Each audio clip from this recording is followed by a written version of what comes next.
درود و سلام پیارے حبیب محمد مصطفیٰ مجتبیٰ صلی اللہ علیہ وسلم کی ذات گرامی پر رحمتیں برکتیں اللہ کے نیک بندے اور بندی پر ہوں۔ آپ کے سامنے حقوق العباد، بندوں کے حقوق کے حوالے سے ایک سلسلہ شروع کیا گیا ہے، جس میں سب سے پہلے والدین اور اس میں بالخصوص والدہ کا مقام، اس کی اہمیت اور اس کے حقوق اسلام میں کیا ہیں وہ بیان کیے گئے۔ اس کے بعد بیوی کے کیا حقوق ہیں، خاوند کی کیا ذمہ داریاں بنتی ہیں، اس حوالے سے باتیں آپ کے گوش گزار کی گئیں۔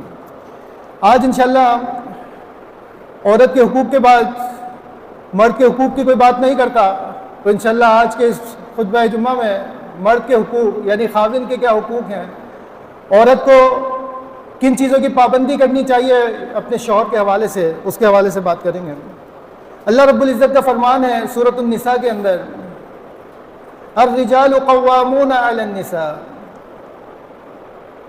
مردوں کو قوام، حاکم، ذمہ دار بنایا گیا ہے،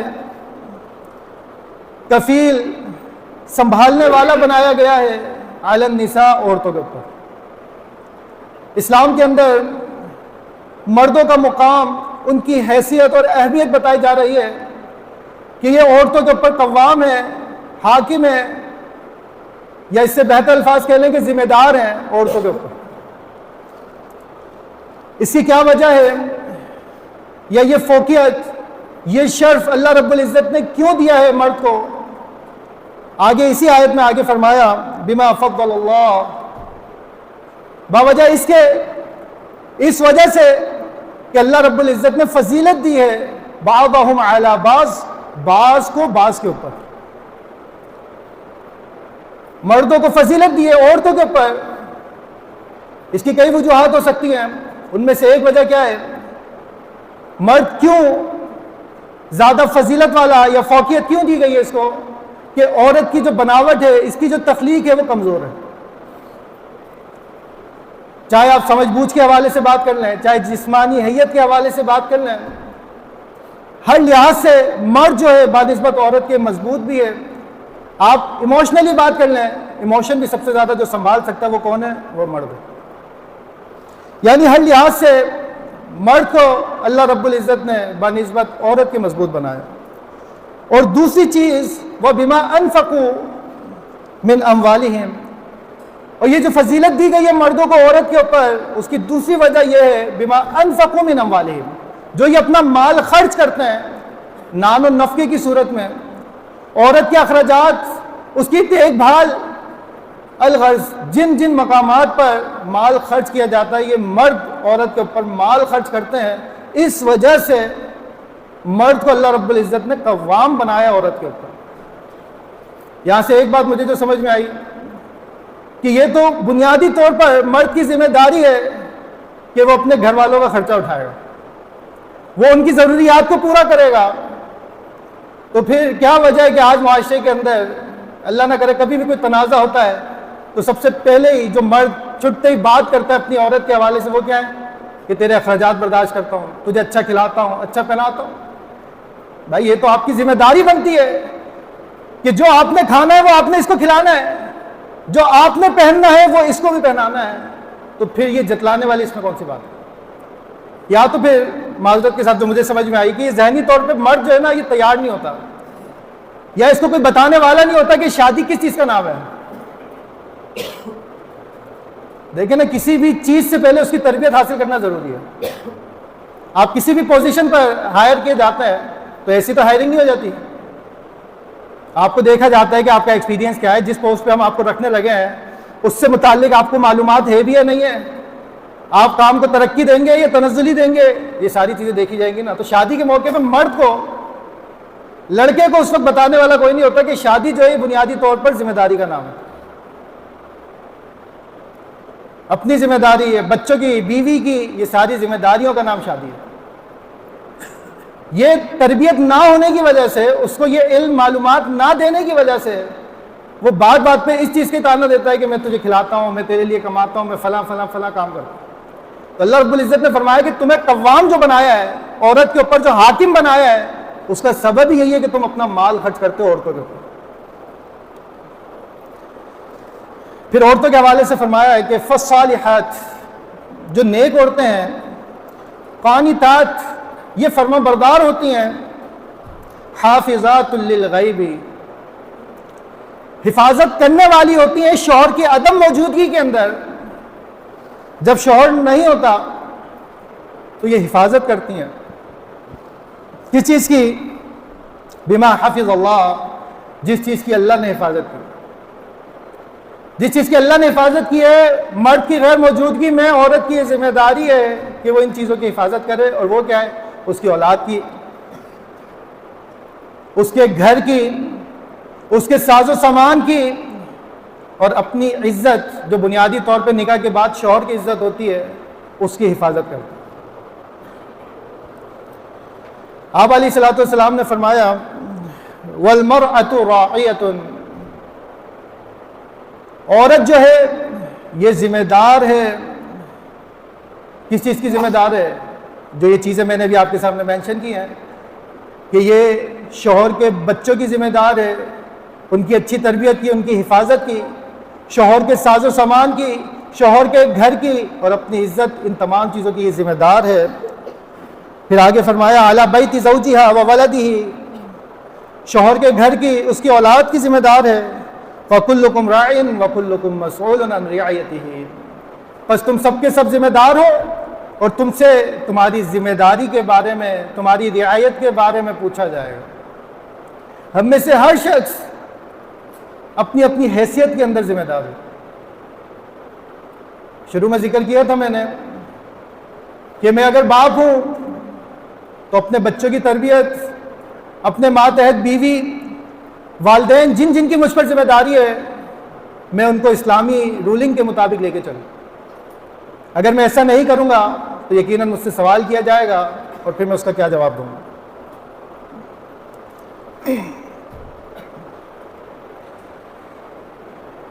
موضوع سے ہٹ کے ہم دوسری طرف آتے ہیں. انشاءاللہ اس موضوع کو آئندہ جمعہ مکمل کریں گے. آج 14 فروری دو مختلف رسومات، ایک شعبان کے حوالے سے کہ 15ویں شعبان ہے، یعنی شعبان کا نصف ہو گیا ہے. اس کی کیا حقیقت ہے، اس کے حوالے سے قرآن اور حدیث ہماری کیا رہنمائی کرتی ہے. پچھلے جمعے بھی آپ کے سامنے ایک بات رکھی تھی، جو صحیح حدیث کا مطلب کیا ہوتا ہے. آپ علیہ الصلوۃ والسلام کے جب اقوال افعال جمع کیے جا رہے تھے تو صحابہ کے زمانے کے بعد تابعین جو ان کے شاگرد تھے، اس کے بعد ان کے شاگرد تھے، یعنی یہ سلسلہ چلتا جا رہا تھا. تو اس موقع پر اسلام دشمن عناصر کے لیں ان کی طرف سے بھی کئی چیزیں اسلام کے اندر داخل کرنے کی کوشش کی گئی، جن کو ہم من گھڑت موضوع روایات کے نام سے جانتے ہیں. موضوع روایات کیا ہوتی ہیں؟ جن کو گھڑا جاتا ہے، اپنے آپ سے کوئی چیز اللہ کے نبی علیہ الصلوۃ والسلام کی طرف منسوب کر کے اس کو دین میں داخل کرنے کی کوشش کی جاتی ہے.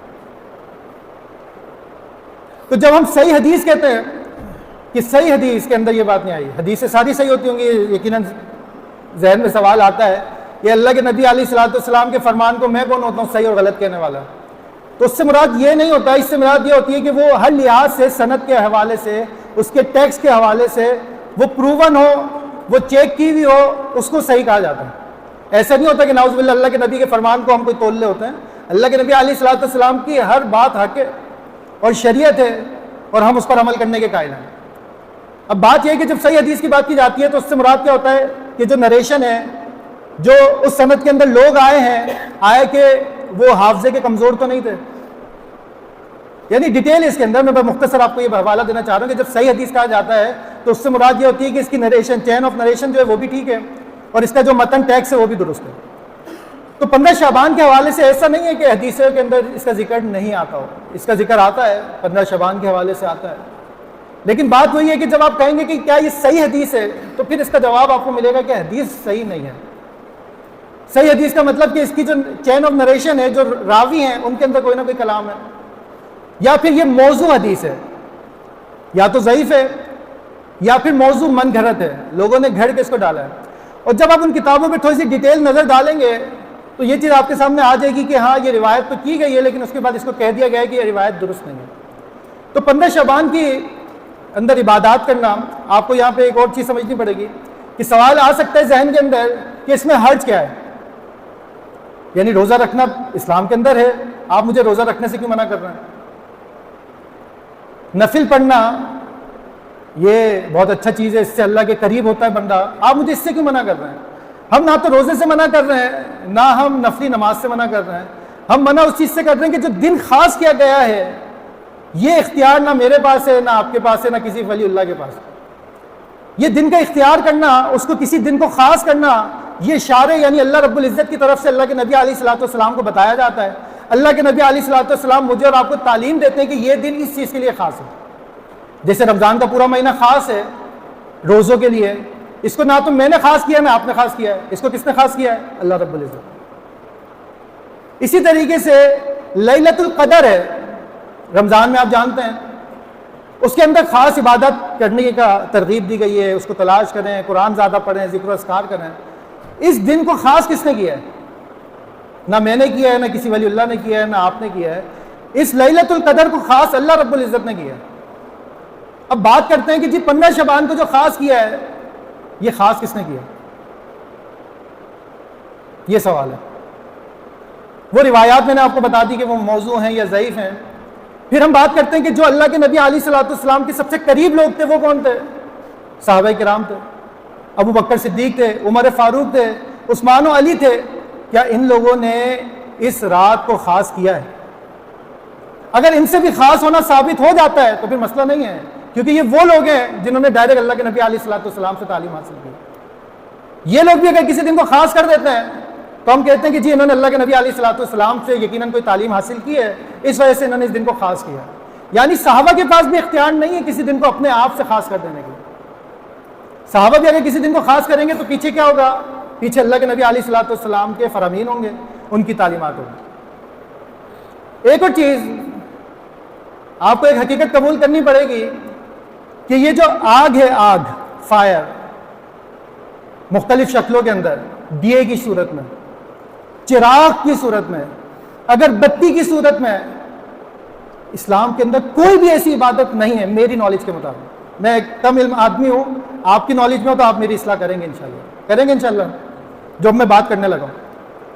میں نے کہا کہ یہ جو آگ، فائر ہے، اسلام کے اندر کوئی بھی ایسی عبادت نہیں ہے جس کا تعلق آگ کے ساتھ ہو، وہ کسی بھی صورت میں ہو، وہ اگربتی کی صورت میں ہو، وہ چراغ کی صورت میں ہو، وہ دیا یا ایکس وائی زیڈ، جس چیز کو بھی آپ آگ کہتے ہیں، اس کا اسلام سے کسی بھی عبادت سے اس کا کوئی تعلق نہیں ہے۔ اچھا میں اگلا سوال کرتا ہوں، تو بتائیں مجھے کہ آگ کی عبادت کا کن لوگوں سے تعلق ہے؟ نام لیں۔ ہندوؤں سے۔ ایسا ہی ہے نا، ان کی عبادت آگ کے بغیر مکمل نہیں ہوتی۔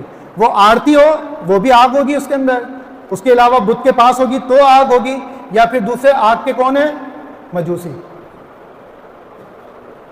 وہ آگ جو ہے وہ ان کے ہاں کوئی بابرکت چیز، عبادت کے اندر استعمال ہونے والی چیز ہے۔ اسلام کے اندر کوئی بھی ایسی عبادت نہیں ہے جس کے اندر آگ شامل ہے۔ یہ اصل میں بہت ساری چیزیں نا یہ بر صغیر سے ہمارے اندر آئی۔ جب پارٹیشن ہوا اس سے پہلے ہندو مسلم ساتھ ساتھ رہتے تھے، تو وہ بہت ساری چیزیں ہم اڈاپٹ کر کے ہم پاکستان میں لے آئے، اور پھر وہ نسل در نسل وہ آگے سے آگے چیزیں پہنچتی جا رہی ہیں۔ آپ ان ایام کے اندر کسی اور مسلم ممالک میں چلے جائیں تو وہاں آپ کو پتہ ہی نہیں چلے گا اچھا یہاں کچھ ہے۔ جس طریقے سے عید کا سما ہمارے ہاں باندھ دیا جاتا ہے، تو امید ہے کہ میں نے کوئی ایسی اختلافی بات نہیں کی ہے، میں نے آپ کو ایک چیز سمجھانے کی کوشش کی ہے۔ اگر کسی بھائی کو کوئی بات سمجھنا ہے تو وہ بعد میں انشاءاللہ مجھ سے کبھی بھی ملاقات کر کے بات کر سکتے ہیں۔ چیز سمجھنا مقصود ہے، یا تو آپ سمجھ جائیں گے یا مجھے سمجھا دیں گے انشاءاللہ۔ دوسری چیز 14 فروری ویلنٹائن ڈے،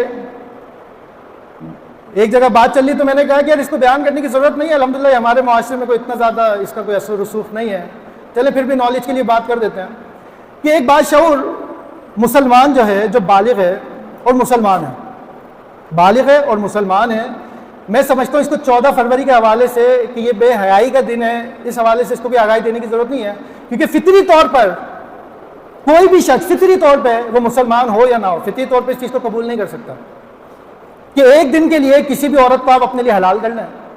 اچھا پھر معصومانہ سوال ہے کہ اگر آپ کسی لڑکی کے لیے کوئی پھول یا اس طریقے کی کوئی چیز کر رہے ہیں تو اس کے پیچھے کی کچھ ہڈن آبجیکٹو بھی تو ہوں گے. وہ کیا ہیں؟ نہیں بولتے. سمجھ نہیں آئی؟ چلو آ گئی. اچھا اب میں یہ کہہ رہا ہوں کہ جو ہڈن آبجیکٹو آپ کے ہیں وہ پھول اور کارڈ پکڑ کے چاکلیٹ پکڑ کے لڑکی کو دینے کے لیے، تو بھائی پھر آپ کو اس میں کیا آر ہے کہ کوئی دوسرا لڑکا آپ کی بہن کے لیے ساری چیزیں کرے؟ اتنا تو جگرا پیدا کریں اپنے اندر. کیا مسئلہ ہے؟ جب دوسری کی ماں بہن بیٹی آپ کے لیے حلال ہو سکتی ہے تو بھائی آپ کی بھی تو ہونی چاہیے. یہ معصومانہ سوال میرے آئے دن آتے رہتے ہیں تو محسوس نہیں کرنا، یہ میں سمجھانے کے لیے بات کرتا ہوں. تو میرے بھائیوں، ان الذین یحبون ان تشیع الفاحشۃ فی الذین آمنوا، سورہ نور کی آیت ہے کہ بے شک وہ لوگ جو یہ پسند کرتے ہیں کہ اہل ایمان کے اندر بے حیائی کو پھیلا دیا جائے، فحاشی کو عام کر دیا جائے، لہم عذاب علیم فی الدنیا والآخرہ، ان کے لیے دردناک عذاب ہے دنیا میں بھی اور آخرت میں بھی. کن کے لیے؟ جو یہ صرف پسند کرتے ہیں کہ اہل ایمان کے اندر بے حیائی عام ہو جائے. سبحان اللہ. یہ یونیورسٹی بھیجتے ہیں، مجھے سمجھ نہیں آتا کہ میں اس کا قطعاً طور پہ اس کا کوئی تنقید کرنے والا نہیں، لیکن میں اتفاق سے کوئی 4 دن پہلے گیا کراچی یونیورسٹی، تو لڑکے لڑکیاں مجھے لگا کوئی احتجاج کر رہے ہیں، پتہ نہیں کوئی ایگزامس نہیں ہو رہے ہوں گے ان کے. میں بھی انہیں میں سے ایک تھا، میرے بھی ایگزام نہیں ہو پا رہے. تو میں نے بولا کیا پرچہ میں بھی دیکھ لوں، ہو سکتا ہے میں بھی ان کے ساتھ شامل ہو جاؤں. وہ پرچے پہ انہوں نے کوئی ایونٹ کر رہے تھے پرسنلی اپنے یونیورسٹی کے اندر، تو اس کی دعوت نامے لے کے گھوم رہے تھے وہ. اب میں سوچ رہا کہ یار یہ لڑکے لڑکیاں آئے، لڑکیوں کو تو چلو سائڈ کرو، یہ لڑکے اتنی مہنگائی کا دور ہے، تم لوگ یہاں ٹائم پاس کرنے کے لیے آئے ہو، جا کے کوئی کام دھندے کر لو، پڑھائیاں پرائیویٹ بھی ہو جائیں گی، ایگزامس دے دینا. تو بات یہ ہے کہ یونیورسٹیز کے اندر آپ کیا سمجھ لیں گے کیا ہو رہا ہے؟ دیکھیں کئی چیزیں نا ہمیں بوسیدہ محسوس ہوتی ہوں گی، پرانی محسوس ہوتی ہوں گی کہ یار اب اسلام کو تھوڑا سا اس کے اندر تنوع کوئی گنجائش پیدا کرنی چاہیے، پرانے خیالات. یقین جانیں اسلام نے جو بات کہی ہے مجھے آج سمجھ میں آئے یا نہ آئے، کچھ عرصے کے بعد میں یقیناً اس چیز کا اظہار کروں گا کہ اسلام نے جو بات کہی تھی وہ بالکل درست کہی تھی. الا یعلم من خلق، کیا وہ نہیں جانتا جس نے پیدا کیا؟ وہ جانتا جس نے مجھے تخلیق کیا، وہ جانتا کہ میرے لیے کیا اچھا ہے، میرے لیے کیا برا ہے، وہ اللہ رب العزت جانتا ہے. اور اس نے اس کے مطابق عین مطابق اس نے قرآن اور حدیث میں میرے لیے میری رہنمائی، میری دنیاوی خوشحالی اور میری آخرت کو اچھا بنانے کے لیے وہ ساری چیزیں اس نے نازل کی ہیں. تو امید ہے کہ مختصر سے وقت کے اندر آپ اس ویلنٹائن ڈے کی خباثت کو جان چکے ہوں گے کہ یہ فل ایک لفظ کے اندر کیا ہے، یہ زنا کی دعوت اور زنا کے پروگرام کو پروموٹ کرنا ہے. اللہ تعالیٰ مجھے اور آپ کو عافیت عطا فرمائے، ان بے حیائی سے محفوظ فرمائے، اور جو دین اسلام کا اصل ہے اس کو سمجھ کے اس کا عمل کی توفیق عطا فرمائے. وآخر دعوانا الحمد للہ رب العالمین والصلاة والسلام علی اشرف الانبیاء والمرسلین نبینا محمد وعلی آلہ وصحبہ اجمعین. ابھی جمعے سے قبل ایک اطلاع آئی کہ میری والدہ کے کزن ماموں میرے، ان کا انتقال ہو گیا. انا للہ و انا الیہ راجعون. اس آڈیو کو میں نے 2-3 دفعہ سنا کہ شاید ان کا کوئی بچہ ہوگا وہ مرا ہوگا، یعنی مجھے یقین نہیں آ رہا تھا کہ وہ فوت ہو گئے، کیونکہ وہ ایک ایوریج عمر کے تھے، یعنی انڈر 50 ہوں گے یا اباؤٹ 50 ہوں گے. تو میں یعنی بعد میں سوچ رہا کہ مجھے یقین کیوں نہیں آ رہا تھا. تو زندگی قصہ مختصر ہے، اور ایک جملہ میرے ذہن میں آتا ہے کہ ہم سب نہ مردے ہیں، کسی بھی دن ہمیں دفنا دیا جائے گا. ان چیزوں کو جب ہم ذہن میں رکھیں گے نا تو ہمارا یہ معاشرہ بہت زیادہ سدھر جائے گا، ہماری آپس کی رشتہ داریاں سدھر جائیں گی، سنور جائیں گی.